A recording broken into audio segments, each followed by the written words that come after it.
everyone. I believe we're live. Welcome to the Felix Comic Art Podcast live. The live version of our podcast. This is episode 10. And we welcome special guest and newest artist to join Felix Comic Art, Danny Earls. Welcome, Danny. Thank you so much, Felix. I really appreciate you having me, and I'm delighted to come on board. This is a de facto San Diego FelixCon panel, an online panel. It's going to be a chat between you and me, but also with the audience, the fans, the collectors, who, people who are watching, if you have any questions, you have any comments, feel free to post them. My buddy, Jason Kim of Comic Art Channel is behind the scenes running the show. And that's it. If you've tuned in before, you know how this goes. It's very basic. I'm just going to introduce Danny to the audience. We'll have a Q&A, and I think then what most of you have come here to see, a preview of the art that we are dropping tomorrow. This week is San Diego FelixCon 2025. Those of you who are new, San Diego FelixCon is our week-long online event, 5 days of drops. Very exciting. We kind of replicate the San Diego experience for everyone at home. And, this would be the equivalent of a panel. San Diego FelixCon usually happens before San Diego. This is our 6th edition. This is the first time we've done it after San Diego. You have any idea why it's happening later this year, Danny? I might have a hunch, Felix. It's nothing to do with my art getting held up in the mail or nothing, is it? Yeah, not Danny's fault at all. But he sent me a package of art that got hung up in customs for over a month. It was nuts. It was stressful. Yes, stress. It was the most nerve-wracking thing ever. But Danny, I will tell you, this San Diego FelixCon is all about the Danny Earls art event, the Danny Earls drop, the Danny Earls introduction. Wow. And I really didn't even want to do a San Diego FelixCon unless this could happen. And this couldn't happen until I got the art. But the art finally came, and we're ready to go. So super excited, and welcome again, Danny. Thank you so much, Felix. That means the world, like saying that this is kind of for my art and stuff. I still have imposter syndrome, so I'll try leave it out for the time being. Yeah, we've we always try to do something exciting for San Diego FelixCon, and it's there is sort of a set pattern. Day 1, it's all sketches, right? Affordable art. Day 2, covers, nicer trophy type art. And then we have 3 surprise art drops, and people guess. Some people guess well, but very few people can guess all 3. I don't think that's ever happened. And introducing a new artist is always exciting. We've done this before with Steve McNiven a couple of years ago, and now it's your turn. And Steve has, Steve's a great guy, and when it comes to you, has always been very, very complimentary. You have a lot of fans, on our team, who are part of Felix Comic Art, and I've been watching for a while. I mean, I guess I sort of tell the origin story, your origin story, and you can chip in too. But this is what's amazing about you is that you're a professional comic artist, and you've worked for just about all the major publishers, including Big 2, Marvel and DC, in just a few short years. Yeah. People work a lifetime to get to this point, and don't even necessarily get to this point. Aspiring comic book artists. Yet this is a relatively new thing for you. It's a second act. Your first act, for people don't know, you were a professional soccer player. You were a pro athlete. Yeah, it was. Yeah, sorry, Felix. Go ahead. Sorry. Yeah. No. Like to say, I kind of say this all the time, Felix. I'm like, to say I'm lucky. That's like an understatement. Like that's just almost a silly thing to say because it's obvious, right? But like, the luckiest thing is I've had 2 passions, and some people aren't lucky enough to find one passion in life, and I've been fortunate to turn 2 passions into a career, which is like, that's never lost on me. And to come from football into this career was so different I've had to learn so much, but I kind of tried to transfer everything I learned as an athlete and kind of tried to transfer it into art and train the same way I did as an athlete, and really just tried to dedicate my whole life to it. And I'd be strange enough, Felix, and like when I say strange, I mean weird, as in when I'm focused on something, I'm pretty hyper focused on it. I don't really have a lot else going on in my life, So I've been fortunate enough to kind of focus my life on two careers that I've really wanted, and how lucky am I to say that I've been able to follow them out as well. It's not, like I say, it's never lost on me. Yeah, you've achieved an elite level in two completely different professions, which is remarkable.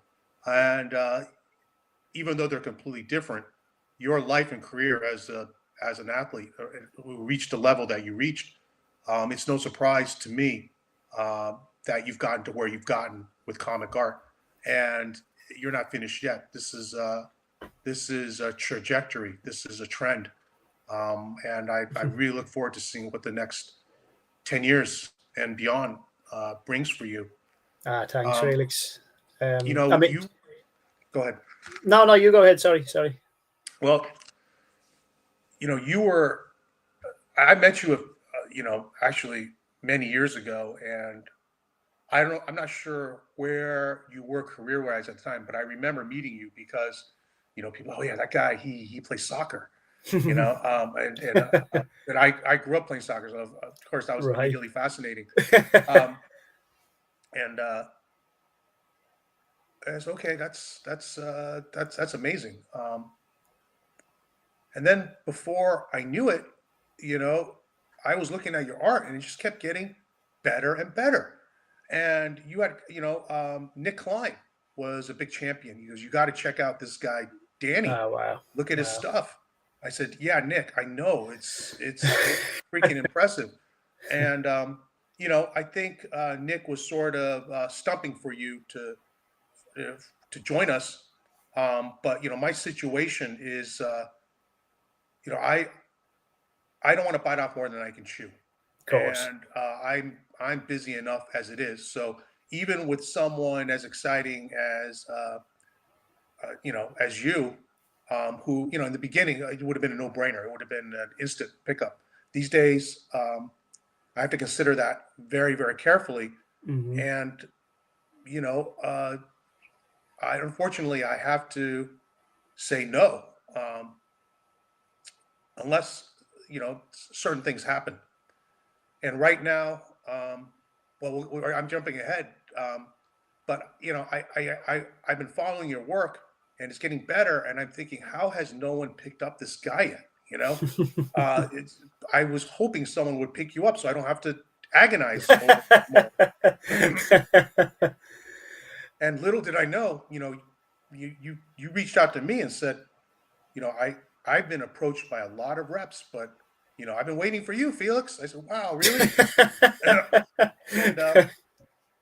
And and that's when the ball really started to get rolling. And Mm-hmm. I warned you, look, this could be a long process. I have to see how things shake out with the guys who are currently on the roster. Right. And as it turns out, for almost every comic book artist, the comics kind of ebb and flows, and they have other opportunities. So Mm-hmm. I have one guy who took 3 years off because he got a great offer in animation. Right. I have a guy who's currently doing video games. So again, it pays really well. They're not giving up comics. They'll come back to comics, but I imagine by the time they come back, other guys will be off doing something. So if everyone is working on comics right now, then I'm overloaded. But Right. it just so happened that right now I also have a couple other guys who told me, just for the sake of expediency, and we kind of make the calculation in terms of the art sales. They're going to be working digitally, so Right. they will go back to paper, but right now they're digital. So what that Mm-hmm. means is, well, I guess I have space, and I'm super excited. And I want to make this work, and here you are. So Yeah, thanks. It worked out great. No, thanks to you, Felix. It worked out amazing. I remember when I met you in New York.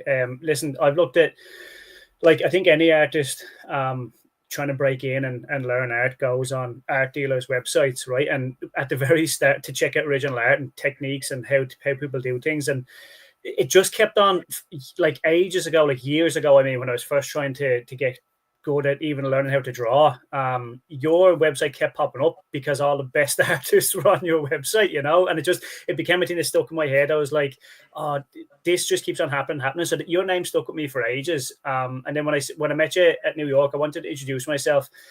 Because I knew who you were and I knew who the artist you represent. And I worked with Nick, you know, and Nick had obviously talked highly of you, but I totally put the ball in your court, Felix. I said, like, I wasn't fussed and moving anywhere unless you had room and there was no pressure on it. And then obviously, like you said, things had opened up a little bit and it just happened to be lucky that we could make it work that way, you know. So I was just super fortunate that you were able to take me on and just unbelievably grateful that you could, you know. Well, thanks for being patient too, because you know, I wanted this to be the big event for San Diego Felix Con, and here we are, and we're going to be checking out the art that's coming up. And you know, someone asked a question if it's going to be covers and interiors tomorrow. It's just covers. We're coming out big, and you're going to see them all in a second. And by the way, I think I mentioned Jason of Comic Art Channels helping us, so thanks again, Jason. And you'll get to check them out. They span all the different publishers, and they're going to be at different price points too. So I think there will be really affordable pieces for collectors. And you know, you want to get in early on a Danny Earls, then you know, tomorrow is a great opportunity.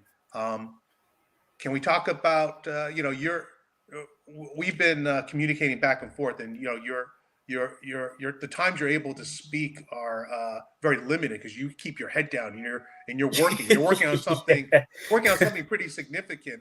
Can we talk about that or not yet? Not yet, Felix. No, it hasn't been announced just yet.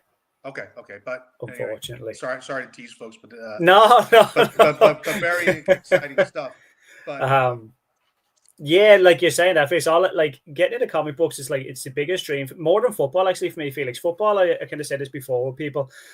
I was grandfathered in a little bit. My grandfather and my dad all played football, so I knew the road to get into football. So being a footballer, although it was amazing, it wasn't unbelievably, I wouldn't say surprising because I don't mean that. You still have to work super hard, but comic books come out of nowhere, Felix. I live in Wicklow Town in Ireland, right? So like no one in my family or my town knows anything about comic books. So I just started off in this journey on my own to try break into comics and had to figure it out from the ground up, like 15 years ago into my first Comic-Con, and just asked artists how to do it. So for me to work every day at this, when you're saying I've got my head down, I couldn't even live with myself if I didn't do that every day, you know? So I kind of keep my time limited to like social media and messages and stuff because I just want to do the best I can do. But also I just love it. I just absolutely, I come in every day into work and I'm like, I get to draw this every single day. It's like, so I do have to pinch myself sometimes. It's the coolest job ever. It's long hours and it's demanding and it's tough, but man, it's worth it. It's the coolest job ever, you know?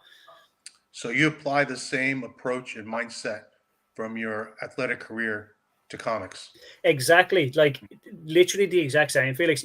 In football, you had to train every day to get better or just to keep at a level. That's a thing that kind of people misunderstand in sports and stuff as well. Like if you don't train to your best every day, you regress. You don't just stay at the same level. So I found that in art as well. Say if you take a day off or a couple of days off, it's not that you can't draw, but it takes you 20 minutes to get into it. And sometimes you don't have those 20 minutes. You just need to get straight back into it. So you want to keep that loose all the time. So anytime, anywhere I go in the world, could be going for a coffee in the shop, bring a sketchbook with me. I could be going to an airport as a sketchbook. So I'm always just trying to keep my hand loose and free. So I just literally apply myself. I have sketchbooks every day that I sketch in before and after work to work on gestures, posing, clothing, everything. So I treat it as like training, and I work that way anyway.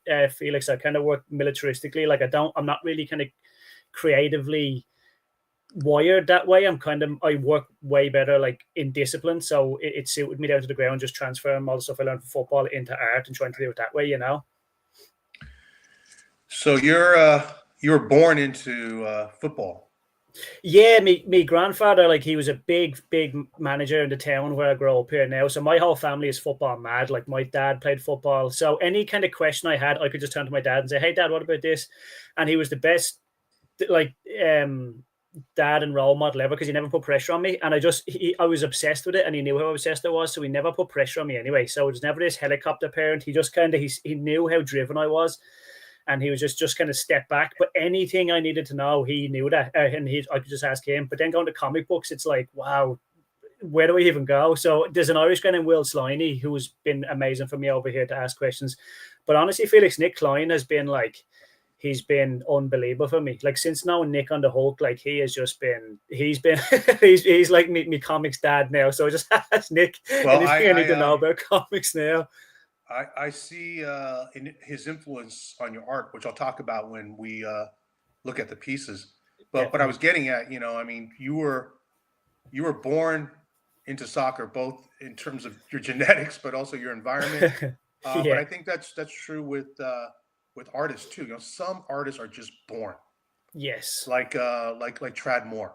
I've seen some of the art he did when he was young, and it doesn't look anything like it looks now, but you could immediately tell this kid, he just had that incredible talent, But I think most others, and I think this is a common trait for artists with us, is that they will themselves to greatness, right? Just through dedication and work. I think of a guy like Cliff Chang, who went to Harvard not for art, for something completely different, but loved comics, and his in was through the editorial office at DC. Right. But while he's doing that, sort of administrative stuff, he's just constantly working on his art until one day, he brought his portfolio in and blew everyone away. Right. Then you have someone like, and I've talked about this before, Daniel Warren Johnson. When he first came on my radar, his art was super rough, super raw, kind of similar to your art when I first saw it, Yeah. But man, I really have not met that many people who are so passionate about creating art. Like just to create art. He wasn't in it to become popular or have fans. He just needed to make that art. And like his trajectory, like the rate at which he improved was incredible. It's like that movie where someone starts off as a little baby and then within a month they're like a full-grown adult. This crazy. But I was seeing that with you. It's oh wow. Yeah. That's a massive compliment, Felix. I mean, it's not, you don't just share the same name, but you have that. And I'm not saying you're going to be, the next Daniel Warren Johnson, but in terms of the art and the drive and the motivation, I see it, and it's super exciting, to watch it happen in real time, and for everyone in the audience, let's you're in for the ride too. So this is going to be fantastic.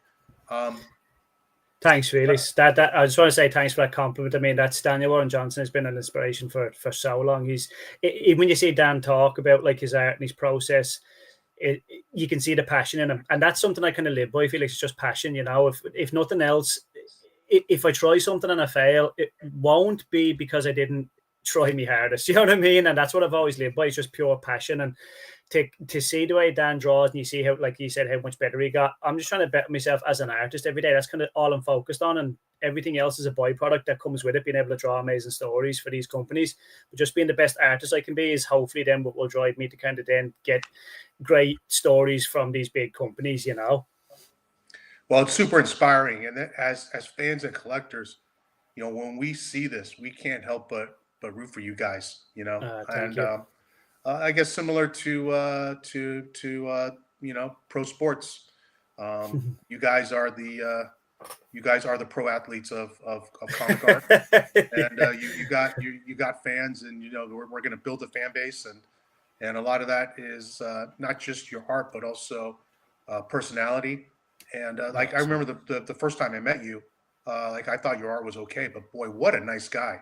What a nice guy, especially given his background. He could be, carry himself off like a big shot or something, but no, not at all. I mean, he's extremely gracious and humble and nice, and just on that basis, let's hang out. The art still needs some work.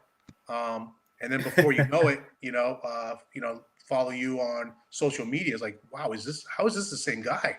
That's awesome. He's been sandbagging us. Where did he pull this out of? But meanwhile, you just work, and it shows right there. I mean, just go to Danny's Instagram and scroll all the way down to the bottom and work your way up, and you'll see what I'm talking about. Jason, we got any questions? If not, we're gonna jump into the art. Okay, so tomorrow we have 16 pieces, 16 covers, and I think they're all really representative of your style, your strengths. And let's take a look at this. I've got it right here. This is for Blade Runner Black Lotus #1. I think it was a Titan that publishes this. So this is Titan, that's right. Yeah. What year did you do this cover? Just this year, Felix. This has just gone by. I think this is February this year, just gone. Okay. Only a couple of months. Yeah, maybe 4 months, 5 months ago now, maybe. Okay, and so this is what really sets apart Danny Earls' art from other people, which is your love of architecture, buildings, environments. I mean, really to an obsessive degree. You definitely don't like negative space. You leave there's not much blank white real estate on Danny Earls' art. I mean, look, every little bit of this. I mean, there's a little border, but look, every bit of the actual art is filled in, and it just feels substantial. Like and you don't even leave you don't leave nothing white except for where there's indication of light. I mean, you do a lot of ink wash, and this is kind of what I was talking about when I said it's reminiscent to me of Nick's work. And I don't know if you would have developed this naturally or if you did, but this is very much in a similar way to how Nick draws. Now, Nick didn't start off like this. He actually his original art. I mean, he's working on monthly books. You have to make concessions. Mm-hmm. Was not as detailed and as complete as it is now. But we had a talk, and he made a decision going into Thor. Like, this was going to be his coming out party. This is when he was going to show the fan community and the collectors what he could do, and he gave every page his all. I mean, they look like this. And now you're doing something similar. And I'll say for Nick, it absolutely worked. It didn't take long for people to notice and appreciate the effort he was giving his art. Now, the not necessarily the downside, but a consequence of that, a side effect is he's no longer able to do a book every month.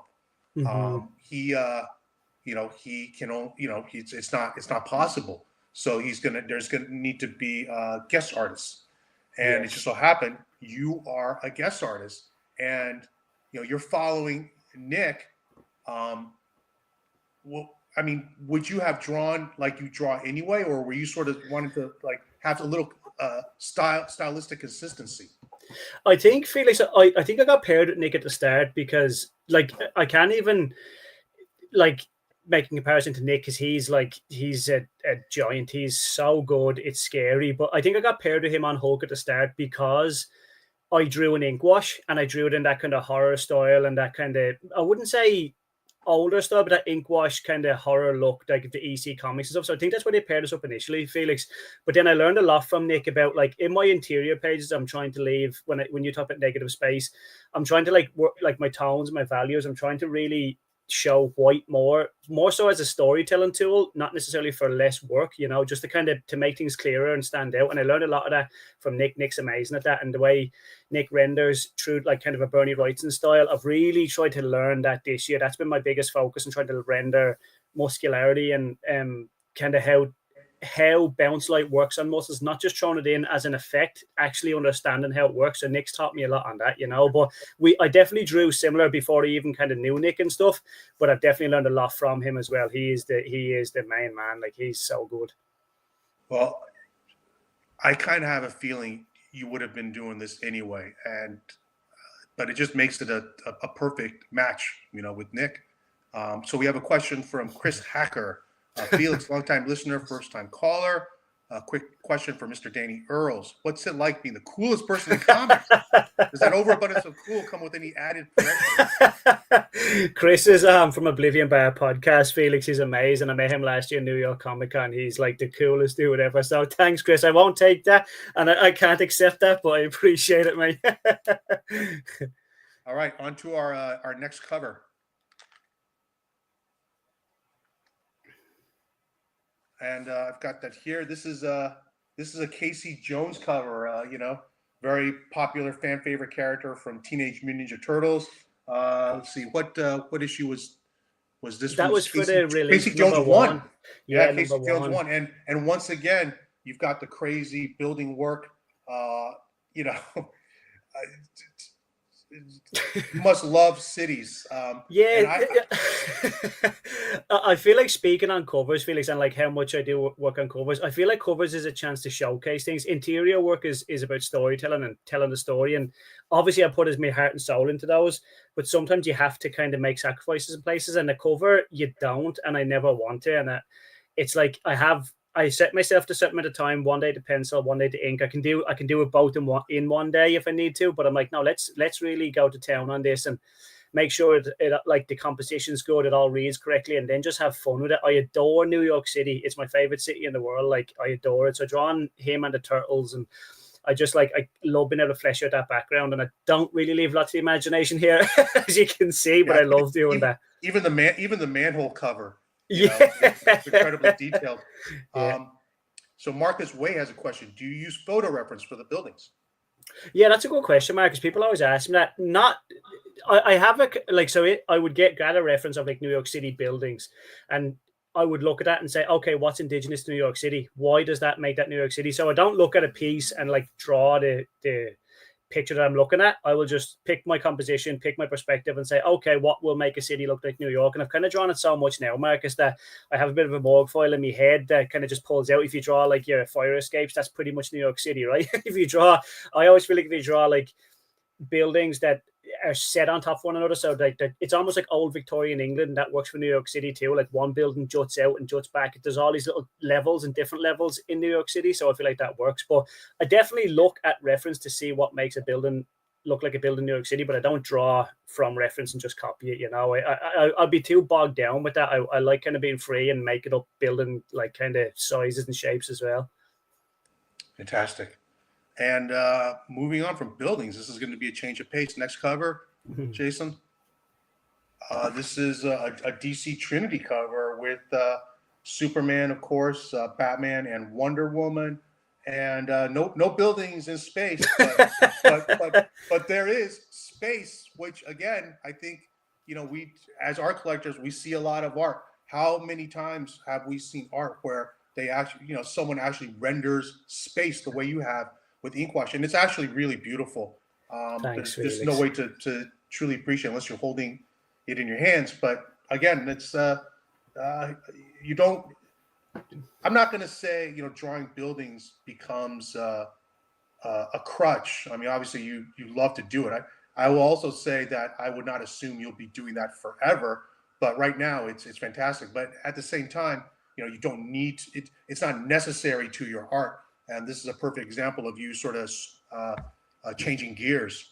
That was a big thing. Tell us about this one. That was a big thing this year, Felix. Listen, it's an unbelievably amazing to be kind of known for something like, say, hey, you like drawing buildings, and that anyone would want that. Like, anyone to just look at someone's art is like the coolest thing ever. But for me this year, it was like, I want to kind of show more figures on and kind of have the figures stand out. There's a couple in here I think you're going to show, and just be like, no, I want my figure work to stand out as well, and not just have it kind of over stimulated by everything behind it and stuff. But this one here was beautiful. I love drawing space. It's my favorite thing to draw because of the ink wash and stuff. So like, it's just such a relaxing thing for me to do, with ink washing around things and have all my kind of techniques and just let my brain turn off for a little bit. But getting the composition of these and having Superman, Wonder Woman, and Batman on a cover, that's just the coolest thing ever anyway, So this is a super fun cover. the background definitely was a lot less intense than the others, but it was also nice to try to figure out a cool composition and draw some sci-fi rockets in there as well. There's nothing as fun as that either, you know. And sticking with the DC theme of Superman and Batman. Next, well, this is definitely a showcase. We got World's Finest. You got Batman in his on his home turf, Superman in his lair, and side by side. Just fantastic. I think for any World's Finest fans, any Batman Superman fans, you get both here. It's like it's basically getting two covers in one. Yeah, pretty much. It felt like that drawing as well, actually, Felix. Yeah, but this is like anytime I get to draw these characters, it's like I can't believe it, and like I have to put out kind of who came before me, Felix, a little bit, because if I thought about everyone that came before me drawing these two characters, I'd be paralyzed. So like I want to kind of think of my take on them, and I always have a kind of I always think of the underground of Gotham and like and the Batcave being like gothic and also technical. So I want to kind of put my take on it. That sounds a little bit kind of probably arrogant. Not that my take would be that unique, but I want to try and make it something that hasn't been seen too much before, or just flesh it out in a way that I would like to see the Batcave. And then drawing the Fortress was just like the coolest thing ever. I wanted to make it really kind of blocky, and I wanted the side by side to be symmetrical, and I think it works. It was one of my favorite covers to draw. Like drawing Batman, the less you draw Batman, the cooler he looks, and Superman is just like floating in his heroic stance. So this is a super fun cover to draw. One of my favorites I've ever done, actually. It's amazing in a short period. Again, in a short period of time, you have such a recognizable style. I mean, people can just look at a piece of your original art and know immediately, hey, that's Danny Earls. That's awesome. What artists, have you been a fan of? It's like so many things. Like originally, like the studio guys like Bernie Wrightson and stuff. That's why I kind of probably draw in the way I do, and that's why I'm really attracted to horror and darker kind of moody stuff. Obviously like Nick Klein, all the guys you kind of have, Felix, James Harron, like they're all just amazing. Ryan Suck, but I've tried to learn from the golden age of illustrators. That's what I always say in interviews, how they drew technically and how they kind of got across gestures and stuff. And then I kind of reverse engineered through comics that I loved and figured out how those guys done it, But the biggest thing as I try to capture my art, Felix, is atmosphere. If someone kind of said, oh, I feel that, like that's kind of all I really care about. Like I feel the atmosphere of that, or I know if it's a spooky kind of lake, it's like, or a bat cave, oh, I know what that feels like. It's kind of cold, it's chilly. That's kind of what I'm trying to chase, is the atmosphere and everything. That's why I use so much washes and kind of backgrounds, and I'm trying to really kind of draw what the place the character inhabits, But yeah, Bernie Wrightson is a huge one. I think he's huge for everybody. But like I've been influenced by so many people. Felix, like you said, James Harron. I never forget seeing one of James's Aquaman pieces. An Aquaman commission of like there was a big giant shark beside Aquaman, and that kind of there's a Galactus piece he done as well. And that kind of blew my mind, where it also course corrected him in a different path to be like, okay, you can lean into your washes here and really create this mood and atmosphere. James kind of blew my world apart when I seen his stuff like that at the very start. I know that's done in screen tones and stuff, but it's amazing. I'll mention this about James in case you haven't met him. If you meet James, you'll think he was a pro athlete. I mean, he really he looks like one. The guy's constantly working out. But guess what? He's also constantly drawing. We've traveled and and no matter where we are, he's got his sketchbook out and he's just doodling and noodling, and you can see, he sees he's in a different environment. He sees different shapes, like a telephone console that looks different. I mean, he's constantly, just working stuff out. Yeah. So yeah, there really are no shortcuts in the end. Okay, we have a question from Nylock. Question for Danny: are you going to any more events in Ireland soon?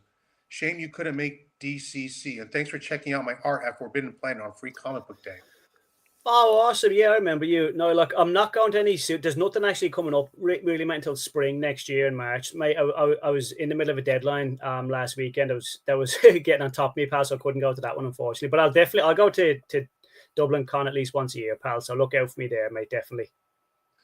We have a question from Yo Curry. Yo, and I believe you've met him. He's an art collector, but he's also a creator himself. And he has a question. Danny's the man. Questions for Danny. How do you split your time in terms of paid work versus training to improve as an artist?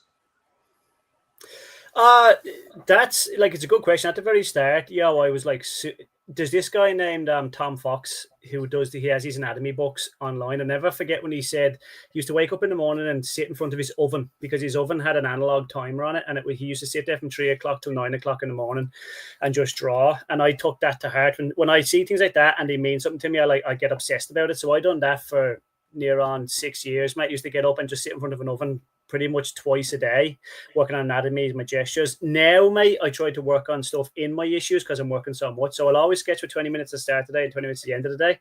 But on each page or each issue, I'll try work on, hey, how does the shoulder connect to the delt at the back? How does the pec connect to the tricep, or to the shoulder? I'll try work on specific things, or just say I want my gestures to be more fluid in this issue. So I'm kind of working in the issue as I'm working on the issue on specific things, but I definitely still work in my sketchbooks all the time, mate. It's always just gestures. Like, you can never stop learning about gestures and body language and everything, expressions. But at this point, you can accomplish both at the same time. I can, very strictly, Felix. Yeah, like I very rarely use my phone. Like I said, I don't get sucked into kind of YouTube or anything like that. I pretty much work with no music, work with nothing. I'm just in my studio working. So through discipline, it was tough, like, but I can, mate. I work at the start of the day, my sketchbook, work on my work, and then at the end of the day, my sketchbook. The end of the day is usually more free flowing techniques, like just some ink wash to kind of cool down a little bit. The start of the day is when I want to be focused on what I'm trying to focus on in the pages, you know. Okay, he has a couple other questions. He ends by asking, how much can you bench press? I'll just say more than you, yo.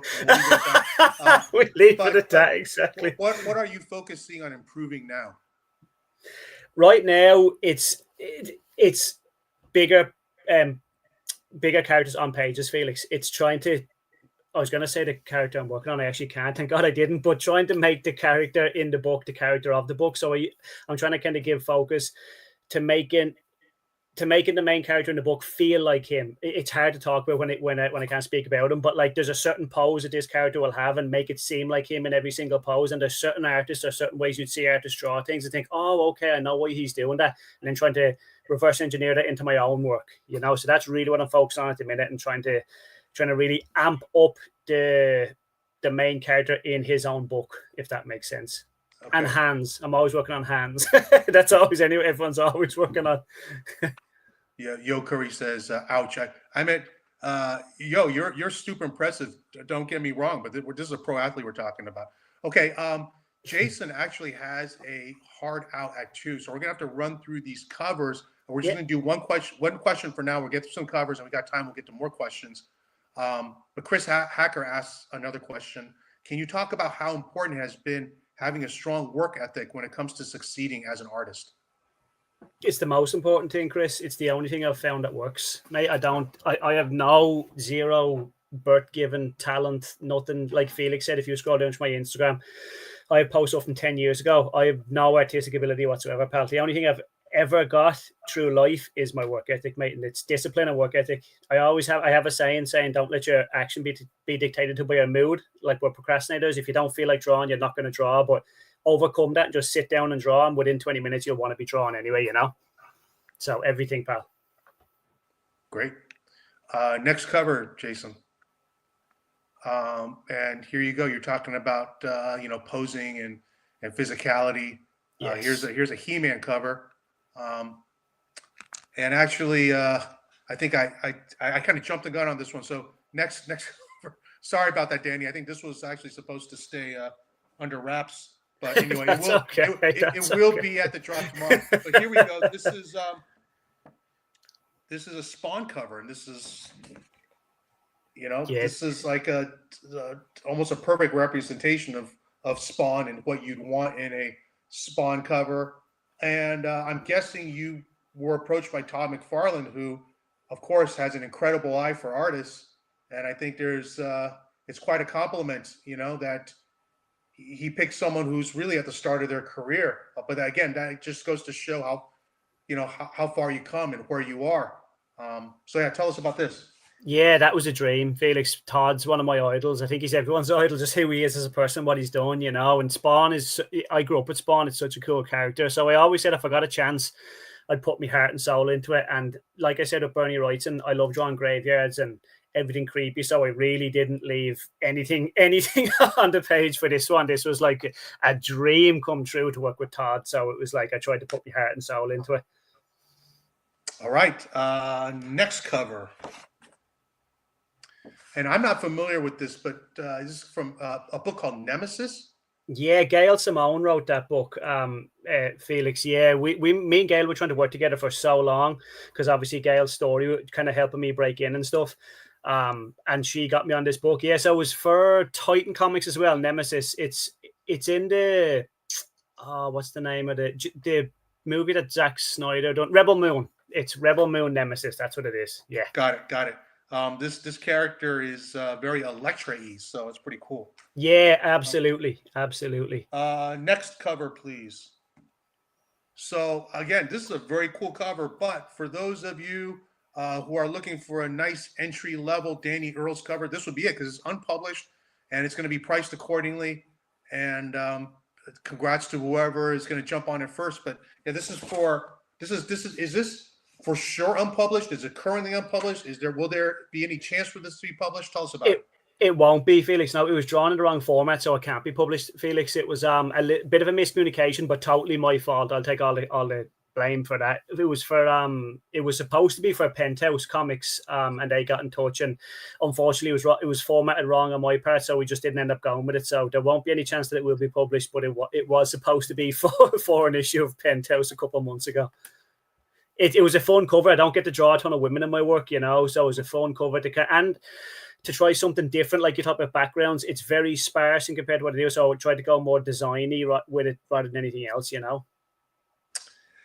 Okay, well, it's a really cool cover. It's a shame that the format's wrong, but someone's going to get a deal tomorrow. Next cover,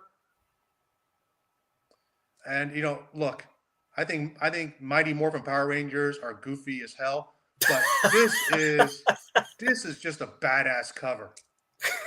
This almost makes me a fan. I mean, that's how good this is. I grew up on Mighty Morphin Power Rangers, Felix, so I won't hold that against you, right? But I used to love them growing up. But I always seen Megazord like that in my head growing up. So I said to myself, if I ever had a chance to draw Power Rangers, I'm going to draw Megazord like a badass because that's the way he's supposed to be. Obviously, he's goofy because he looks like a toy and stuff.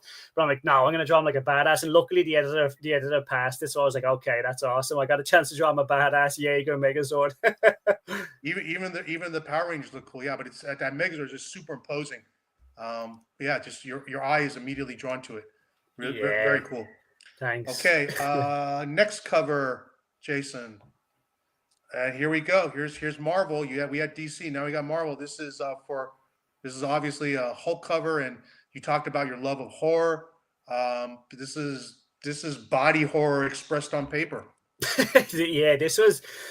I talked to Nick about this, and I didn't ever like. You're always chasing deadlines on the interiors of books, Felix. You know, and I wasn't kind of quick enough, or well, what was it? My figure drawing wouldn't have been where I wanted to be quick enough in my interiors of the Hulk, although I spent as much time as I could on them. So I said to myself, listen, this is a showcase. If I had a chance to draw the Hulk in the interiors of a book the way I wanted to, this would have been it, you know. It's not saying I don't like my interiors of the Hulk. It's just I had a chance to draw him exactly how I wanted to draw him here. So I was like, right, let's just go all out here. You went all out. Okay, next cover, Jason. Again, back to the world of Spawn. This is Sam and Keith. So for Spawn fans, these are this is a spin-off title. These guys are popular in their own right, but here you go. More work for the Todd father. That one just got announced recently. Felix, I'll be doing a little Spawn mini-series next year. The Sam and Twitch Gangland, it's called. So that's the first cover for that book. And again, it's New York City. And me and Nick Klein have a little joke with me putting in little characters all over my book. I love little rats and little story elements. So drawing the fingers at the bottom of the page and a rat with the eyeball. I love drawing those little things because it's fun. And I like, when I was younger, I like to see those things in covers. So I'm always trying to put them in anywhere I can, you know. Jason, can you do me a favor and skip the next cover, please? skip the next cover and go to Spawn. We have another Spawn cover. There we go. There we go.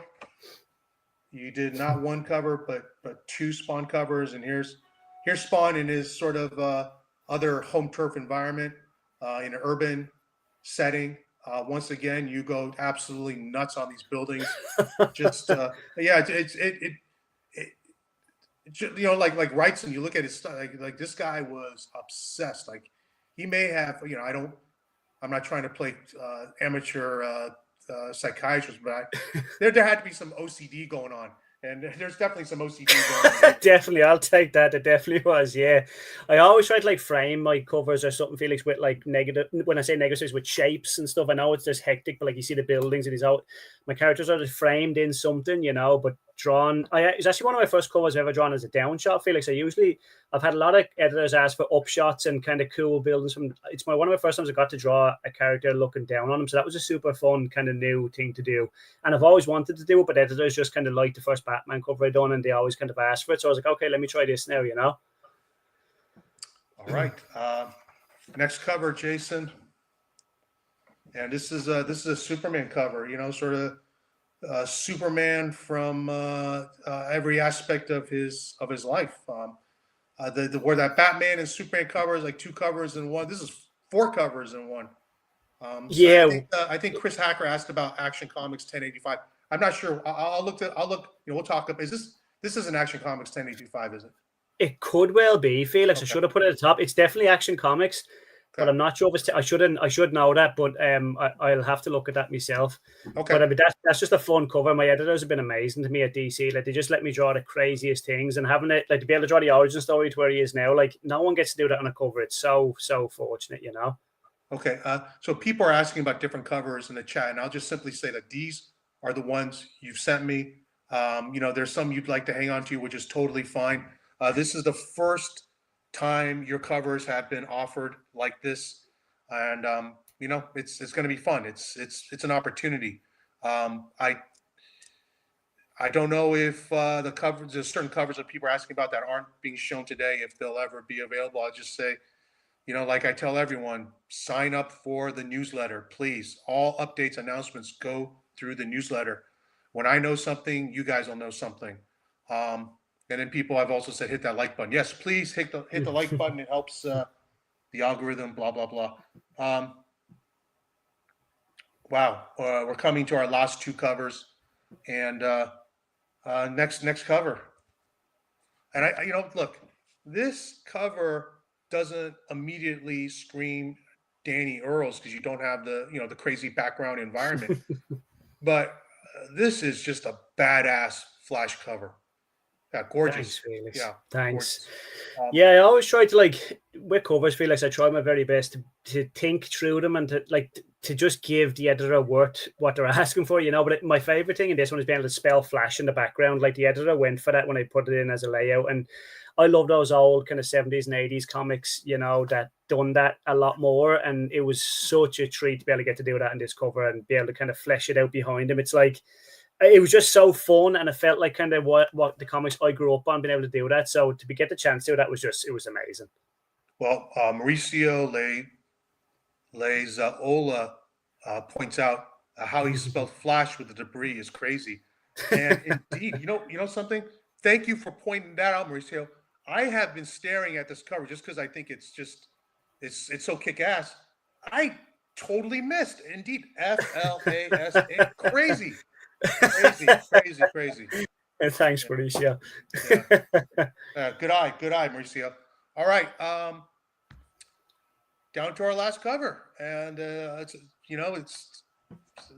grand finale, Teenage Mutant Ninja Turtles, and again, a perfect representation of the Turtles. You know, in New York City, that looks like New York City. Is that the Chrysler Building in the background? Yeah. Beautiful. So, Teenage Mutant Ninja Turtle fans, yeah, good luck with this one tomorrow. Thanks, guys.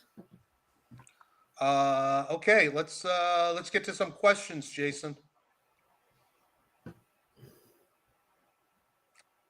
From Gonzo, Danny, the TMNT connecting covers gave me flashbacks to the Eastman Laird Mirage work. New York and each of the Turtles gave it that original series feel. Was that the goal? I guess the goal is to make it feel like original series. Uh to be honest, Gonzo, not necessarily that like the original series, mate. It just I wanted to make it feel like the Turtles. I know that probably sounds contradictory to what I just said, but I just mean how the Turtles would be in New York City for me, not necessarily replicating Eastman and Laird, but I did give them kind of shouts out because everything we draw should be kind of credited to them, you know. But I just wanted to make it feel like we lived in New York City, and I've been there so many times, and I know the feeling of the place. I just wanted to capture, like I said earlier to Felix, the atmosphere of my work. So I wanted to just make it feel like New York City, however crazy it is to see 4 turtles running across a train, as long as it looks like New York City. That was the main goal, mate. So it was a direct influence of that work you're talking about, but I wanted to make it feel like traditionally Turtles. That's great. Mike says she asked, will Danny be doing commissions in the near future? I can answer that one because I asked Danny the same question. And the answer is no, because he's working on that secret project we talked about earlier. However, I don't mean to spoil anything, but Danny and I have talked about doing something fun for fans. Daniel Warren Johnson every year does a holiday sketch giveaway where he does 10 4x6 sketches that we give away. We do a random lucky draw via the newsletter and also on our YouTube channel. And if we're gonna try it out with Danny first. He's gonna see what he can do, how long it takes him. Look, not everyone can draw like Dan, but Danny is going to give this a shot. So you know these are the Daniel Warren Johnson ones. You know he does these. We give them away. They're super fun. Awesome. Hang on a second, and you know, Danny's gonna give it a shot. Might not look like this. They may be busts. We don't know, but that's what we're hoping for. We're to have 2 holiday sketch giveaways. So again, no promises, but we are we're working on it. So that kind of answers the question. Just no backgrounds. I should be able to get it done then, Felix. Yo Curry has a question. Is it a big adjustment for colorists to color your work because you already established the values? From the colors I've worked with, Yo Curry, they seem to be happy enough with it. Like they seem to be complimentary because these values are established. It probably makes their job a little bit easier. I wouldn't say easier. Sorry, I don't mean that. It probably makes their job quicker. Because it is like that. But then again, maybe some colorists don't like that because they want to kind of have more freedom, you know. So I like establishment values. That's why I use the ink wash. I'm really kind of controlly and I like being in control of the kind of end product, you know. But every colorist I've worked with has been unbelievable to work with, and they kind of seem to like the work. So I haven't had any complaints so far, anyway, mate. Okay. Coran Kaiserstone says, "Dude, artists love watching videos. Stop making us wait so long for the next one." Yeah, well, thank you so much. Very nice of you to say. But you know, I do these when we have artists join, and we don't have artists join very often. So, but if you go to the YouTube channel, I've done chats with lots of guys like the aforementioned James Herron, Chad Moore, Daniel Warren Johnson, Sanford Green, Nick Tragata, and on. You know, I'm just Steve Scroce. So yeah, just check those out. We do unboxing live streams, which are fun. You get to see the art for the first time. Yeah, check out the channel, subscribe, hit the like button, do all that. Thank you so much. Nathan Chatham says, need Felix to sign more dance for holiday giveaways. You know what? We have a lot of Ryans. And I think we have multiple Nicks, and now we got 2 Dans. Awesome. And if that's it, we're coming up to 2 o'clock. And like I said, thanks so much to everyone for coming. Thanks to Jason for hosting and running the show. He's got to go pick up his kids, so you know we're gonna have to end this. But most of all, thank you, Danny Earls. This is gonna be so fun and so exciting, and can't wait for to just watch you, you know, and your art. Thanks so much, Felix. Like I said, it's such an honor to come on board with the artists you have, and you've been amazing to me so far. Thanks so much, mate. And to everyone that joined in, guys, it's hard to explain how appreciative I am that people like my artwork. I've drawn in a cave in a dungeon on my own for 15 years. So for people to come on here and you're trying to show people your work, like I showed my mum my work, and she for 10 years she was like, "Get away from me, you're no good." So for people to come on here and like my work, it genuinely from the bottom of my heart means the world, guys. So thank you so much. All right. I guess that's it. Thanks again, everyone. Don't forget the drop for these Danny Earls original art covers, and they're going to be at all price points. Is going to be tomorrow, Thursday, August 21st at 9 a.m. Pacific, 12 p.m. Eastern. It's day 4 of San Diego Felix Con. So Bryce drop number 2. There'll only be one more after, but I will say that this is, in my opinion, this was for me the big one. This is the key to San Diego FelixCon 2025. I hope years from now we'll look back at this and, this was the start of something incredible. Awesome. And then that's it. So thanks again, everyone, and we'll talk soon. Awesome. Thanks, Felix. Thanks, guys.